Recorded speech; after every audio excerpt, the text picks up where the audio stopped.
সালাম আলাইকুম। Legal lamp বিডির পক্ষ থেকে আপনাদের স্বাগত। আইটিপি পরীক্ষা প্রস্তুতি 2024 এর ধারাবাহিক টপিকে আজকে আমরা এডিআর নিয়ে কথা বলবো। তো এডিআর কি? এডিআর যদি ফুল মিনিং আমি বলি, এডিআর হচ্ছে অল্টারনেটিভ ডিসপিউট রিজলিউশন, অর্থাৎ বিকল্প বিরোধ নিষ্পত্তি। আর এডিআর সংজ্ঞা, এডিআর বলতে কি বোঝায়?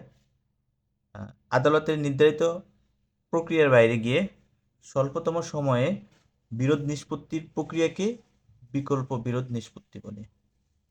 অর্থাৎ আদালত থেকে বের হয়ে আদালতের বাইরে গিয়ে অল্প সময়েই যে বিরোধ নিষ্পত্তি করা যায় সেটাই হচ্ছে এডিআর। আমি আবার বলি, আদালতের নির্ধারিত যে প্রক্রিয়া আছে তার থেকে বের হয়ে স্বল্প সময়ের মধ্যে বিরোধ নিষ্পত্তির যে প্রক্রিয়া তাকে বিকল্প বিরোধ নিষ্পত্তি বলা হয়, অর্থাৎ এডিআর বলা হয়। এডিআর করদাতা প্লাস আপনার কর্তৃপক্ষ উভয়ের সুবিধা রয়েছে। এখন উভয়ের সুবিধা নিয়ে আলোচনা করব, অর্থাৎ এডিআর এর সুবিধা নিয়ে আলোচনা করব। প্রথমত, সার্বজনীন মতামতের ভিত্তিতে একটি গ্রহণযোগ্য সিদ্ধান্ত বা নিষ্পত্তি সম্ভব হয় বিধায় এডিআর গুরুত্ব অনেক। দ্বিতীয়ত, বহুপাক্ষিক। এখানে কয়েকটা পক্ষ থাকে, যদি বলি করদাতা, মধ্যস্থকারী, সংশ্লিষ্ট কর্তৃপক্ষ অর্থাৎ আয়কর কর্তৃপক্ষ। এই বহুপাক্ষিক আলোচনা পর্যালোচনার ভিত্তিতে বিকল্প বিরোধ নিষ্পত্তি হয় বিধায় এটাতে উভয় পক্ষই লাভবান হয়। আরেকটা জিনিস, সেটা হচ্ছে করদাতা আদালতে গেলে বা আদালতে নিষ্পত্তির ক্ষেত্রে যেরকম খরচ বহন করতে হয়, বাট বিকল্প বিরোধ নিষ্পত্তিতে তার খরচ বহন করতে হয় না। এই একটা সুবিধা করদাতার পক্ষে।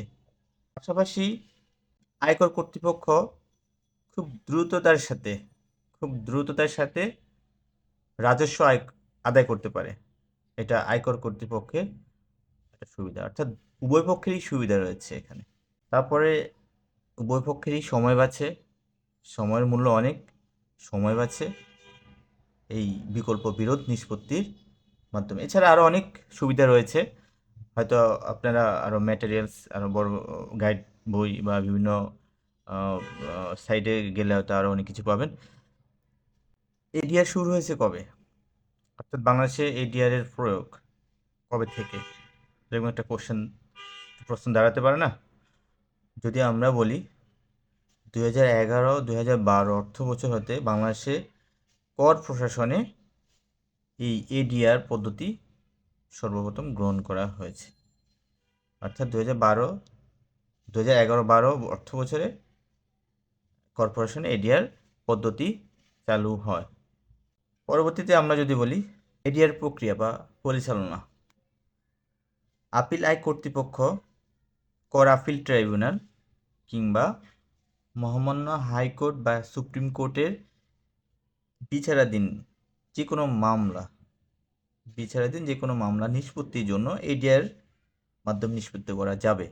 আমি আবার বলি, কর আপিল কর্তৃপক্ষ, কর আপিল ট্রাইব্যুনাল বা মহামান্য হাইকোর্ট সুপ্রিম কোর্ট কোর্টে বিচারাধীন যে মামলা, এসব মামলা এডিআর মাধ্যমে নিষ্পত্তি করা যাবে। জাতীয় রাজস্ব বোর্ড কর্তৃক মনোনীত একজন নিরপেক্ষ সহায়তাকারী মধ্যস্থতায় করদাতা ও কর বিভাগের প্রতিনিধির মতকের ভিত্তিতে বিরোধ নিষ্পত্তি করা হয়। অর্থাৎ জাতীয় রাজস্ব বোর্ড এনবিআর এর অনুমোদিত একজন নিরপেক্ষ ব্যক্তি যেনার মধ্যস্থতায় এই করদাতা এবং কর বিভাগের যে প্রতিনিধি থাকে, অর্থাৎ একটা এডিআরে আয়োজন করা হলে বা এডিআরের জন্য কোনো ব্যবস্থা নেওয়া হলে তখন ওই হাউজে, অর্থাৎ যেদিন এডিআরটা হয় সেদিন ওই হাউজে মধ্যস্থকারী হিসাবে আইন বের করতে নিরপেক্ষ একজন সহায়তাকারী থাকবে, পাশাপাশি করদাতা এবং কর বিভাগের প্রতিনিধি থাকবে। এদের মতৈক্যের ভিত্তিতে বিরোধ নিষ্পত্তি করা হয়, অর্থাৎ সবার মতামত নিয়েই সর্বশেষ যিনি মধ্যস্থকারী উনি একটা জাজমেন্ট থ্রো করেন। যাই হোক, বর্তমানে আয়কর মামলায় এডিআর এর নিষ্পত্তির জন্য 4 জন সহায়তাকারী রয়েছেন। তাদের মধ্যে একজন সহায়তাকারী একটি মামলার জন্য মনোনীত হন, অর্থাৎ 4 জন সহায়তাকারীর মধ্যে প্রত্যেকে একটা মামলার জন্য একজন সহায়তাকারী হিসেবে মনোনীত হন। আর এডিআর নিষ্পত্তির ক্ষেত্রে করদাতাকে বিরোধীয় করের 10%, যেটা সর্বনিম্ন 5,000 টাকা এবং সর্বোচ্চ 50,000 টাকা। আমি আবার বলি, নিষ্পত্তির জন্য করদাতাকে বিরোধীয় করের 10%, সর্বনিম্ন 5,000 টাকা এবং সর্বোচ্চ 50,000 টাকা ফিস প্রদান করতে হয়। এডিআরে মতৈক্য না হওয়ার ক্ষেত্রে করদাতা পুনরায় আপিল প্রক্রিয়ায় ফিরে যেতে পারেন। অর্থাৎ যদি এডিআর মাধ্যমে আপনার মতৈক্য বা একমতে না আসা যায় বা কোনো নিষ্পত্তিতে না আসা যায়, সেক্ষেত্রে করদাতা পুনরায় আপিল প্রক্রিয়ায় যেখান থেকে করদাতা এখানে আসছে, এডিআরে আসছে, সেখানে পুনরায় ফিরে যেতে পারেন। এবার বিকল্প বিরোধ নিষ্পত্তি প্রয়োগ সম্পর্কে আলোচনা করবো। ধারা 298 আমাদের আয়কর আইন 2023 ধারা 298-তে উল্লেখ আছে বিকল্প বিরোধ নিষ্পত্তি প্রয়োগ। করদাতা আপিল আয়কর কর্তৃপক্ষ বা কর আপিল ট্রাইব্যুনাল বা সুপ্রিম কোর্টের যে কোনো বিভাগে নিষ্পন্নদিন বিকল্প বিরোধ নিষ্পত্তি প্রক্রিয়ার মাধ্যমে নিষ্পত্তির জন্য আবেদন করতে পারবেন। অর্থাৎ আগেও বলেছিলাম, আপিল আয়কর কর্তৃপক্ষ, কর আপিল ট্রাইব্যুনাল কিংবা সুপ্রিম কোর্টের যে কোনো বিভাগে প্রক্রিয়াধীন কোনো মামলা বা কোনো বিরোধ নিষ্পত্তির জন্য বিকল্প বিরোধ প্রক্রিয়ার মাধ্যমে নিষ্পত্তির জন্য করদাতা আবেদন করতে পারবেন। দ্বিতীয়ত হচ্ছে, সুপ্রিম কোর্টের যে কোনো বিভাগে কোনো বিরোধ নিষ্পন্নাধীন থাকিলে করদাতাকে আবেদন দাখিলের পূর্বে অনুমতি গ্রহণ করিতে হইবে। অর্থাৎ সুপ্রিম কোর্টের যে কোনো বিভাগে যদি কোনো বিরোধ নিষ্পন্নাধীন থাকলে সেক্ষেত্রে অবশ্যই করদাতাকে দাখিলের পূর্বে, অর্থাৎ আবেদনপত্র দাখিলের পূর্বে ওই বিভাগ থেকে অনুমতি গ্রহণ করতে হবে, ওই বিভাগ থেকে অনুমতি গ্রহণ করতে হবে।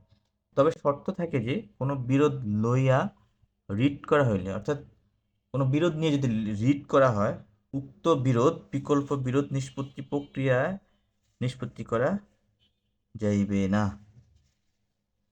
আবার বলি, তবে শর্ত থাকে যে কোনো বিরোধ নিয়ে যদি রিট করা থাকে তাহলে উক্ত বিরোধ বিকল্প বিরোধ নিষ্পত্তি প্রক্রিয়া নিষ্পত্তি করা যাইবে না। অর্থাৎ যদি কোনো রিট করা থাকে, ওই বিরোধ নিয়ে কোনো রিট করা থাকে, তাহলে সেক্ষেত্রে সেটা বিকল্প বিরোধ নিষ্পত্তির মাধ্যমে বিরোধ নিষ্পত্তি করা যাবে না, এটা বলা হয়েছে। এবার আসি বিকল্প বিরোধ নিষ্পত্তির আবেদন কিভাবে আবেদন করতে হয়। আবেদন প্রক্রিয়া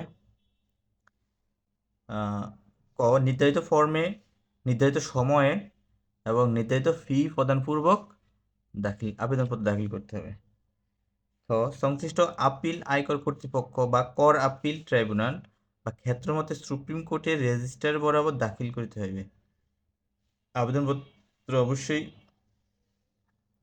আপিল আয়কর কর্তৃপক্ষ, কর আপিল ট্রাইব্যুনাল বা ক্ষেত্রমতে সুপ্রিম কোর্টের রেজিস্ট্রার বরাবর দাখিল করতে হবে।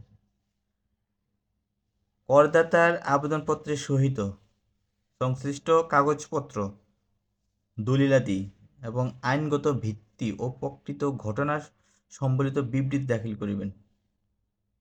অর্থাৎ যা যা কাগজপত্র লাগে, দলিলাদি বা আইনগত কোনো ভিত্তি প্রয়োজন হলে প্রকৃত ঘটনা সম্বলিত বিবৃতি দাখিল করবেন। এটা লেটার ইস্যু বা একটা বিবৃতি থাকবে। কোনো করদাতা কোনো আয় বর্ষে রিটার্ন দাখিল করিয়া থাকিলে তিনি বিকল্প বিরোধ নিষ্পত্তির আবেদন দাখিলের যোগ্য হইবেন না। যদি না উক্ত আয় বর্ষের স্বীকৃত কর পরিশোধ না করিয়া থাকেন। এর দ্বারা আমরা বিকল্প বিরোধ নিষ্পত্তির প্রয়োগ শেষ করলাম। মোটামুটি একটা ধারণা দেওয়ার চেষ্টা করছি এডিআর নিয়ে। আশা করি কিছুটা হলেও সবাই উপকৃত হবেন। পরবর্তী ভিডিও দেখার জন্য আমাদের সাথেই থাকুন। সবাইকে আবারও ধন্যবাদ। আসসালামু আলাইকুম।